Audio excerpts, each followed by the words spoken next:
Scott, Chuck Sigerson, ladies and gentlemen. I just heard backstage the message from Dan Quayle. His mother is ill, and I know that our thoughts and prayers are with Dan and his family today. I'm glad to be back in Omaha, and I want to thank Scott and Chuck Sigerson and all of the Republicans of Nebraska and of the Midwest for going to this hard work of organizing and inviting me here. I know this is hard to do. It's a lot of trouble. It's very important, and it's a crucial part, in my opinion, of our ability to pick a winner and a leader for our party and for our country. So thank you very much for the opportunity to come today. And since we have an extra minute or two, before we get down to business, let me tell you my favorite Minnie Pearl story. It has nothing to do with the election, but I thought you ought to hear it. I lived next door to Minnie Pearl for 8 years when I was governor of Tennessee. In fact, most people ran for governor of Tennessee in order to live next door to Minnie Pearl. You learn very quickly that that grand lady who died about 4 years ago always had a better story than you did. What they used to say at the Grand Ole Opry was, don't try to one-up Minnie, because Minnie will one-up you. So shortly after I was elected, I tried it, and I said, Minnie, let me tell you what happened to me. I was up in the mountains in East Tennessee, and a man kept staring at me. And he finally said, ain't you Alexander? Yes, sir, I said. He stared a while longer and said, you sure don't favor yourself. Well, Minnie didn't miss a lick, and she said, well, let me tell you what happened to me. I was on the elevator at the Opryland Hotel minding my own business, and this tourist from Nebraska gets on. And he looks me up and down and says, I'll bet a lot of people tell you you look like Minnie Pearl. Yes, sir, they do, she said, very sweet. Then she said, he looked me up and down again and said, I bet it makes you mad, don't it? In Fort Dodge, Iowa, last week we talked for a while among a group of us about where we hope the country would go, and a middle school principal raised his hand and said this. He said, the most important thing to me is having someone in that office whom I respect. He said, last week we took our 7th and 8th graders to Washington, D.C. And when we took them to the White House and we went on tour there, they went by the Oval Office. The conversation was not what you would hope to hear. You can imagine what those 7th and 8th graders were saying.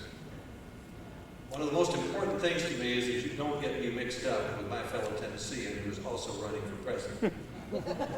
Mr. Gore has a lot going for him. He's a famous farmer and a great inventor.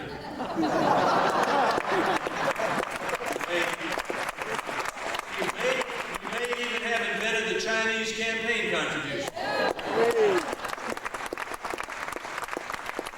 But there is an important reason why Albert Gore ought not to be the first president of the next century. He was the head cheerleader at Bill Clinton's pep rallies, and we're ready for it.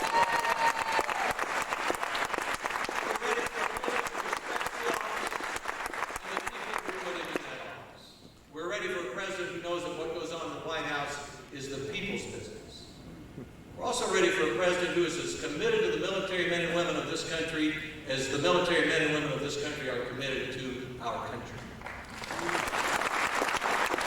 We're ready for a president who will get out of Washington, D.C. and out to the plains and the prairies and see the depth of the farm crisis and get back to Washington and get the farm economy moving again. I'm ready for a president who will work with Congress to put a new beatitude in the halls of Congress in Washington, D.C., and it would be this. 'Tis more blessed to repeal than enact.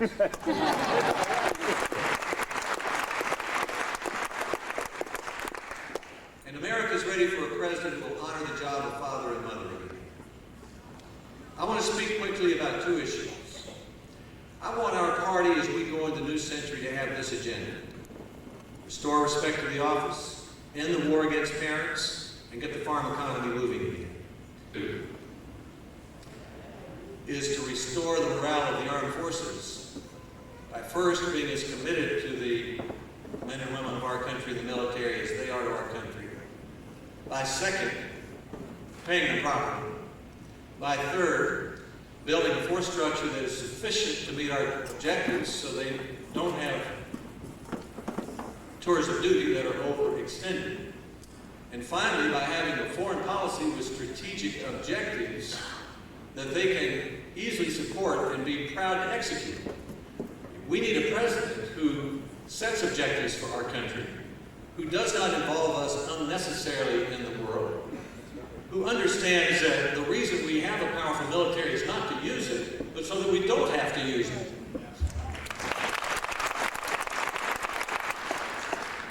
I'm going to ask you to answer this question as quick as you can. They probably take a long time, but I don't have a name and a place for this one. But as leaders of the party, how will you use your leadership to recruit more women and minorities to take stronger roles in the GOP? By an agenda that has these two principles.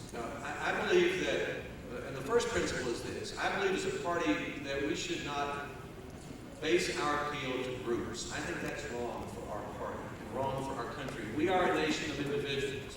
We are too complex. We have come from too many places, too many different backgrounds. We're too many colors, too many sizes, too many preferences to be in a group. So we need to learn to say as an American that we will respect you always as an individual. We will never discriminate you based upon your race, skin, or where your grandparent came from. We're proud to be a nation of immigrants, but we're even prouder to be able to say, I am an American. Those are the most important principles. As far as women and I believe my agenda for parents and schools is an agenda that attracts women as well as men. I think too often our party has stopped with taxes and communists and not gone on to parents and schools. I think our biggest challenge as a country is having the best schools and being the best parents, and that's our biggest challenge.